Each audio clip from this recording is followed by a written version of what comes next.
ఇలాంటి మరెన్నో వీడియోలు చూడడానికి like, share, subscribe and comment.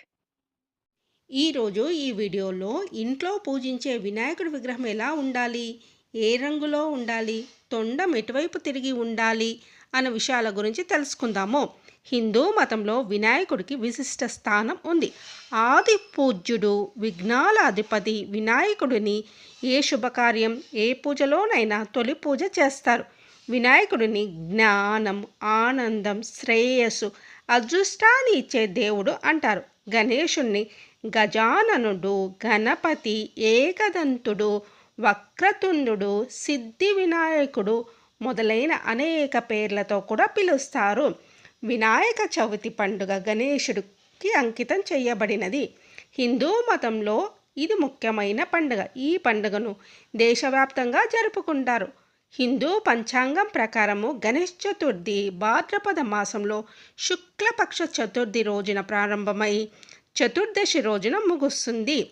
సహజంగా మట్టి వినాయకును పూజించడం అత్యంత శ్రేష్టం. తెలుపు రంగు శాంతికి, స్వచ్ఛతకు చిహ్నము. ఇంటికి శ్రేయస్సు, శాంతిని తీసుకురావడంలో మనకు సహాయపడుతుంది. ఎలాంటి భంగిమలో ఉన్న వినాయకుడిని తీసుకురావాలో తెలుసుకుందాము.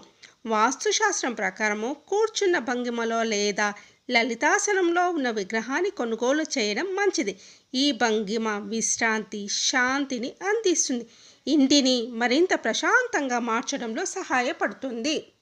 గణేశుని తొండం ఎటువైపు ఉండాలో తెలుసుకుందాము. వినాయకుని ఇంటికి తీసుకొచ్చే ముందు వినాయకుడి తొండము ఎడమవైపునకు వంగి ఉండే విధంగా చూసుకోవాలి. ఇటువంటి వినాయకుడి విగ్రహాన్ని తీసుకురావడం వల్ల ఇంట్లో ఆనందము, శ్రేయస్సును ఇస్తుంది. గణేశుణ్ణి ఏ దిశలో ప్రతిష్ఠించాలి?